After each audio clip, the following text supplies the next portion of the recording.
Ce que j'aimerais bien savoir, c'est qu'est-ce que l'État met et concrètement, par exemple, en place pour accompagner les jeunes et qui souhaitent faire de l'intelligence artificielle au Maroc?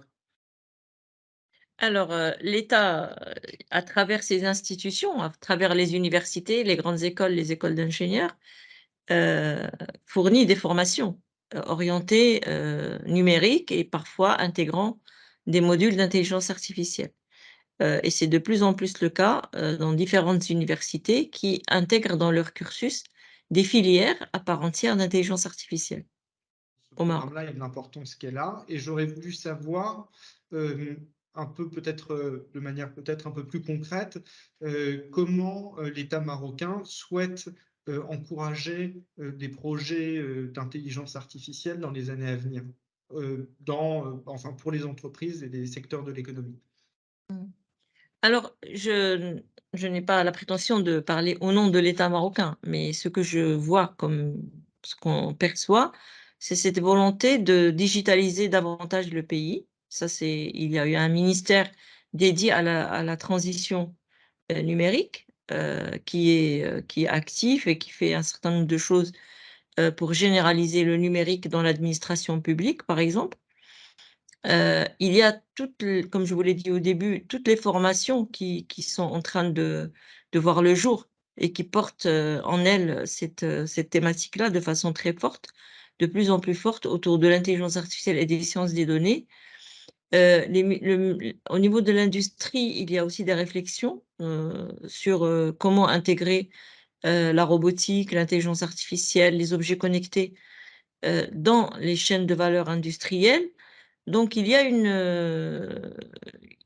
une volonté et aussi dans l'éducation. L'éducation aussi s'intéresse beaucoup à intégrer les techniques d'intelligence artificielle dans les cursus, dans les formations, la gamification de l'apprentissage et ce genre de choses et donc je pense que globalement, il y a une prise de conscience, que l'intelligence artificielle va avoir toute sa place, dans les années à venir pour, améliorer les processus, pour, donner de l'excellence opérationnelle, pour, optimiser, pour rationaliser et cetera.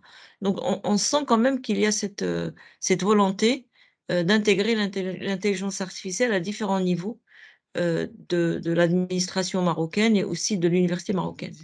Maintenant, et quels sont les défis et les opportunités, par exemple, qui pourraient survenir et face à cette volonté au fait d'intégrer l'intelligence artificielle de plus en plus au Maroc? Alors les défis, sont très nombreux, hein. Heu, on va commencer déjà par, le manque aujourd'hui de talents dans le domaine. Oui, Moi, effectivement. je dirige un centre de recherche et de développement en intelligence artificielle. La première chose à laquelle on se heurte, c'est, le manque très patent de jeunes, formés à l'intelligence artificielle.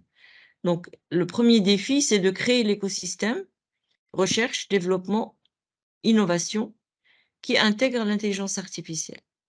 Le deuxième défi est un défi sociétal. Comment est-ce que la société va adopter ces technologies?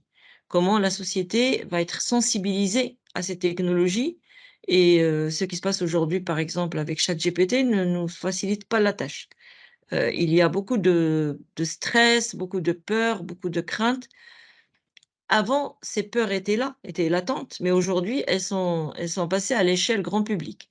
Et donc, comment sensibiliser à bon escient les populations pour adopter ces technologies et ne pas en avoir peur. Mais le troisième défi qui, pour moi, est très important, c'est le défi éthique.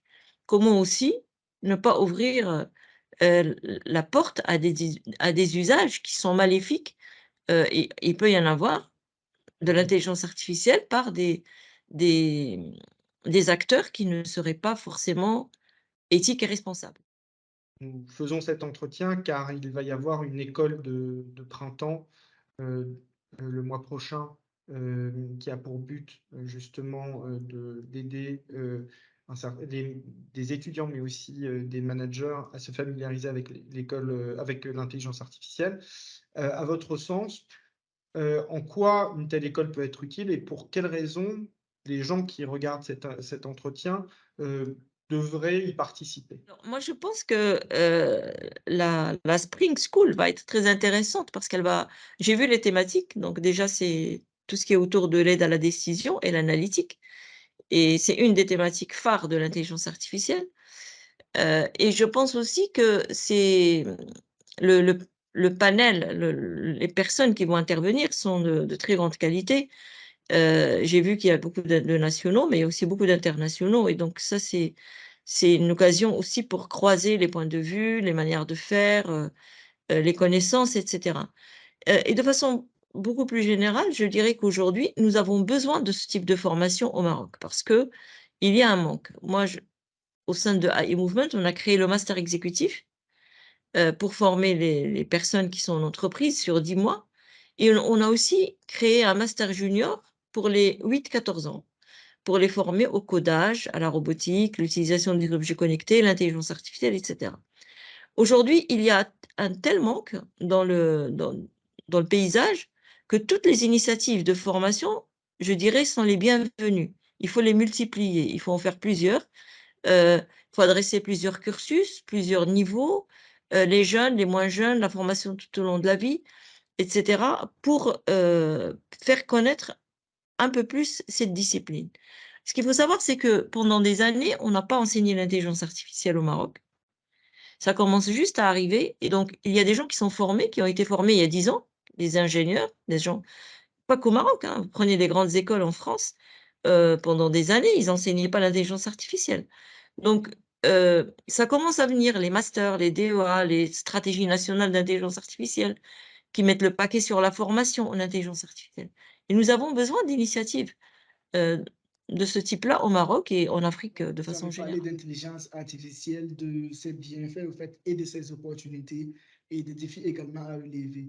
Maintenant, moi, ce que j'aimerais avoir, parce que ce que j'aimerais savoir, au moins, et du moins, c'est quelle éthique, au fait, et à quelle éthique, au fait, on devrait faire surtout attention par rapport à l'intelligence artificielle. Parce que si je ne me trompe pas, vous travaillez un peu sur ça et vous êtes membre de et la commerce à l'UNESCO. Alors, ce que moi, j'aimerais savoir, c'est, bien sûr, on va utiliser l'intelligence artificielle, mais et comment, en fait, devront-on penser, au fait, à ne pas s'égarer également? Alors, oui, vous faites bien de le rappeler, je suis membre de la COMEST. La COMEST, c'est la Oui, Commission mondiale de l'éthique des sciences et technologies de l'UNESCO et qui regroupe 18 experts au niveau mondial. Et donc nous travaillons sur différents sujets, en particulier, ce qu'on appelle les technologies émergentes. Donc par exemple, la robotique, les objets connectés, l'intelligence artificielle. Alors nous étions à l'origine du premier rapport sur l'éthique de l'intelligence artificielle, qui a ensuite été étudié par d'autres experts et qui a été validé en 2021 par 193 États membres. Donc c'est un travail qui a duré plus de 3 ans, hein, entre la Comest et le groupe d'experts ad hoc. Et donc tout le je vous invite, si vous ne connaissez pas le rapport, je vous invite à le lire parce que il est très, global, c'est-à-dire, il est holistique en fait. La On va de la conception jusqu'au démantèlement d'un système d'intelligence artificielle. C'est-à-dire à partir du moment où on a l'idée de concevoir un système d'IA, comment on va le concevoir? Comment on va collecter les données? Quel type d'algorithme on va favoriser? Comment on va le déployer? Et puis quand on n'a plus besoin de ce système, comment est-ce qu'on va le démanteler? Par exemple, si je prends des données personnelles, une fois que j'ai utilisé les données, est-ce que je les garde? Est-ce que je les détruis? Est-ce que et cetera. Si je fais des algorithmes, est-ce que je dois faire attention, heu heu, à la nature des algorithmes? Est-ce qu'ils sont inclusifs? Est-ce qu'ils utilisent des données qui sont, bien calibrées? Est-ce que je ne mets pas que des données d'hommes ou que des données de femmes dans mon échantillon? Vous savez, il y avait un fameux livre, qui était paru il y a quelques années qui s'appelait The Invisible Woman. Si vous ne mettez pas de femmes dans le dataset, dans l'ensemble des données, vous ne risquez pas de sélectionner une femme.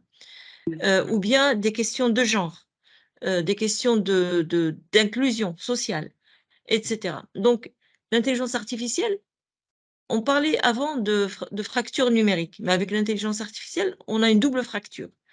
On a la fracture de l'intelligence artificielle qui va s'ajouter à la fracture numérique. Aujourd'hui, on peut utiliser l'intelligence artificielle pour manipuler cognitivement les consommateurs de nos algorithmes.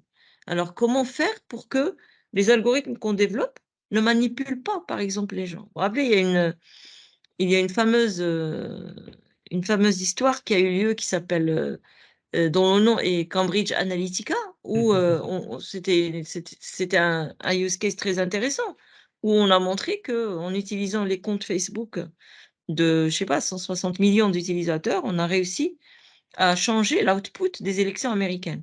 Donc aujourd'hui, on peut, avec ces technologies qui sont très pervasives, qui sont très, très proches de l'intime. Vous voyez, l'intelligence artificielle, si vous prenez, un chatbot, on est capable de créer des addictions de l'humain au chatbot.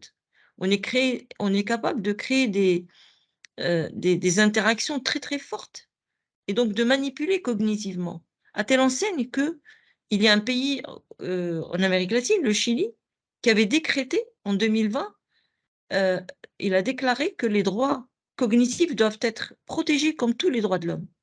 Ça veut dire qu'il faut que les algorithmes ne soient pas capables de manipuler cognitivement les Le gens. Maroc a évolué dans ces dernières décennies et a aussi, comment dire, s'est beaucoup développé, que ce soit du point de vue industriel, on pense à l'industrie aéronautique, à l'industrie automobile, etc., etc.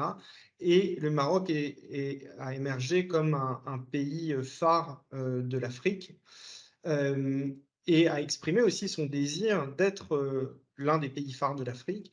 Et je voudrais savoir, selon vous, en quoi l'intelligence artificielle pourrait servir les ambitions du Maroc, et notamment au niveau Le africain dans Maroc, l'avenir. effectivement, c'est un pays phare, mais il y a d'autres pays qui se sont développés, en Afrique. Je pense, dans le domaine de l'intelligence artificielle, je pense à l'Afrique du Sud, le Nigeria, le Kenya, l'Égypte, la Tunisie aussi. Il y a beaucoup de start-up dans le domaine de l'intelligence artificielle.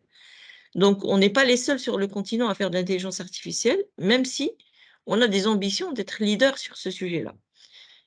Mais on a des atouts, on va dire. On a une très bonne école mathématique, au Maroc qui est vraiment très réputée, et qui aide aussi à former des jeunes talents dans le domaine de l'intelligence artificielle. Comme vous le savez, on s'appuie beaucoup sur les mathématiques dans le domaine de l'IA.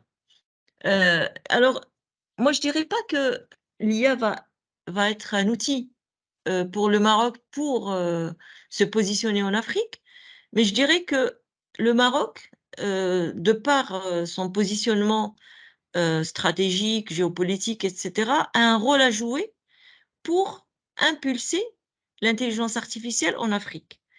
Je pense qu'on a un rôle à jouer, dans ce sens, pour faire en sorte que, moi j'adore le proverbe, africain qui dit: «Si vous voulez partir seul, vous partez vite, si vous voulez partir ensemble, vous partez plus loin». Et donc en fait, aujourd'hui, pour moi, le Maroc doit partir avec l'Afrique vers un monde meilleur. C'est notre écosystème, l'Afrique. Et donc former les jeunes Africains dans mon université, on atteint les 20 d'étudiants africains qui étudient sur les bancs de l'UM6P. Moi, en tant que chercheuse, que présidente du centre AI Movement, je ne sais pas si vous l'avez vu passer, on a lancé un programme de formation, on a 2 partenariats stratégiques et financiers avec l'UNESCO. Un pour former 500 jeunes africains à la tech, IA et tech, et un autre pour former 150 femmes leaders africaines. Le programme s'appelle African Women in Tech and AI. On accompagne des femmes. C'est des programmes en 3 phases. Formation, incubation, accélération. On les accompagne jusqu'à la levée de fonds pour créer des startups et des entreprises dans le domaine de l'IA et de la tech. Donc nous, on a vocation à,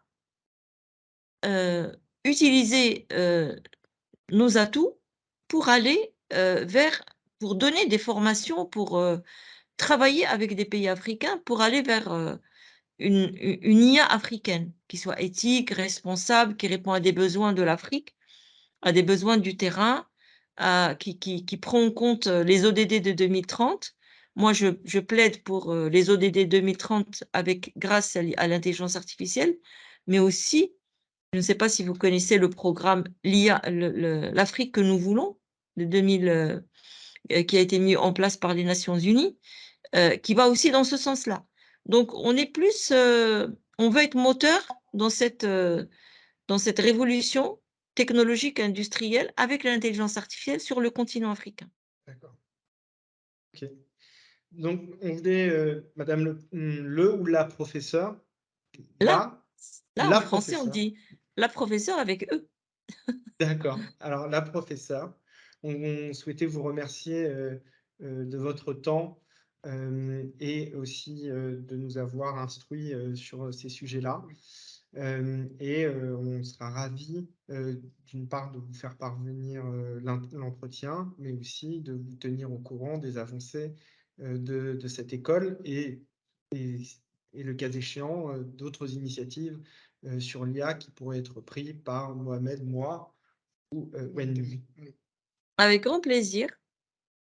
Merci pour l'interview et puis à votre disposition si vous avez besoin d'autres informations.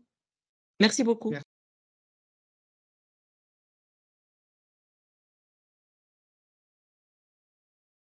Moi,